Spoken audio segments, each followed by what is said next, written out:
Welcome to EDU World Space. Okay, so this is the force diagram for the drum.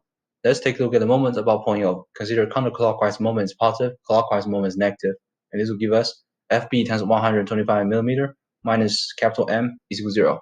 So we have FB is equal to moments over 125 millimeter, which is equal to 35 Newton per meter over 0.125 meter, since 125 millimeter is equal to 0.125 meter, and this will give us the friction at point B is equal to 280 Newton. So since we're trying to prevent the drum from rotating, therefore the friction at point B, we consider the friction at point B is the static friction. So, and then this is the force diagram for the brake bar. So now let's apply the force equilibrium for the brake bar. So we have a net force along the y direction is equal to NB minus P. So we have force P is equal to NB. Since we consider the friction at point B is static friction, therefore we have NB is equal to FB over mu s, which is equal to 280 Newton over 0.4, and this is equal to 700 Newton. Therefore, I have a force P is equal to 700 Newton.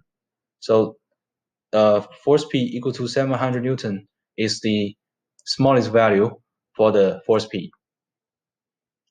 And then let's take a look at the force equation for the drums.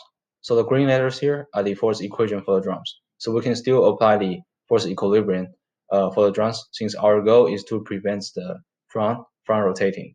So along the x direction, we have FB minus OX is equal to 0. Let me go to the graph here. So as you can tell, FB is pointing to the right and OX is pointing to the left. And this will give us FB is positive, OX is negative, since we consider the right direction is positive. And this will give us OX is equal to FB, which is equal to 280 Newton. So the horizontal components of reaction at pin O is equal to 280 Newton. So along the y direction, we have OY minus W minus NB is equal to 0. So we have OY is equal to W plus NB. Since OY is pointing upward, W and NB is pointing downward, and we consider upward direction is positive. And this will give us OY is also equal to mg plus mb, which is equal to 25 kilograms times 9.8 meter per second squared plus 700 Newton. And this will give us the vertical components of reaction at pin O is equal to 945 Newton. And these are the answers for this question.